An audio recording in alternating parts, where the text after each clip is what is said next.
Okay, so we'll be doing hip adduction, PAILs, and rails in 90-90. First things first, we're gonna get in the 90-90 position. So that's gonna look like 90 degrees at the ankles, 90 degrees at the knees, 90 degrees at the hips, 90 degrees at the knees, and on the ankles again, make sure all our joints are stacked.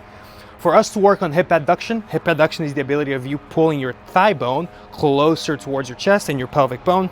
So instead, here what we're gonna do is instead of bringing your knee up to your chest, we're gonna bring your chest down towards your knee. So we find that end range of hip adduction. Now, some people are gonna feel hip adduction more like over here.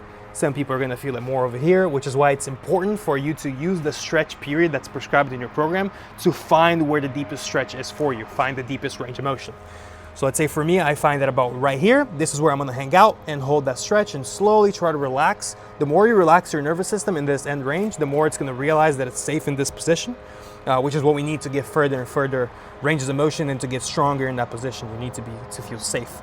So from this position, we're gonna, after a stretch, start our PAILs contraction.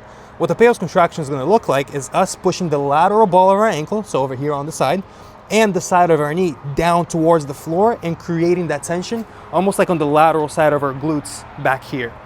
So get into your stretch again, try to test out your PAILs contractions, slowly around 20% intensity, push down against the floor, and relax. That's what the PAILs should feel like.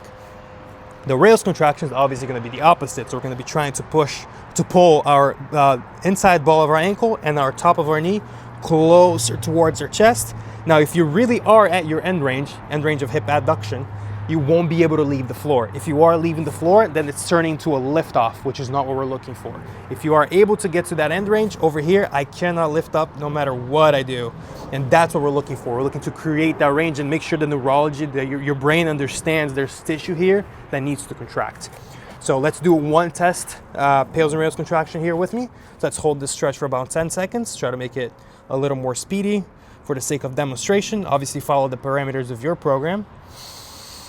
Deep breath so your nervous system understands that you're safe, everything's okay. And 3, 2, 1, we're gonna start our PAILs contraction at around 20%, pushing down against the floor with the ball of our lateral ankle and the top of our knee.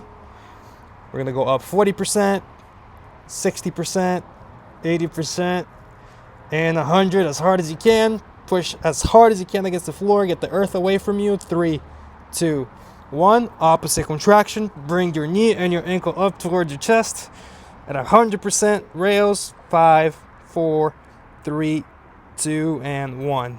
Relax. Obviously, I made it very short PAILs and rails contraction, but whatever the program says, you should follow is the exact tempo that I want you to do it with.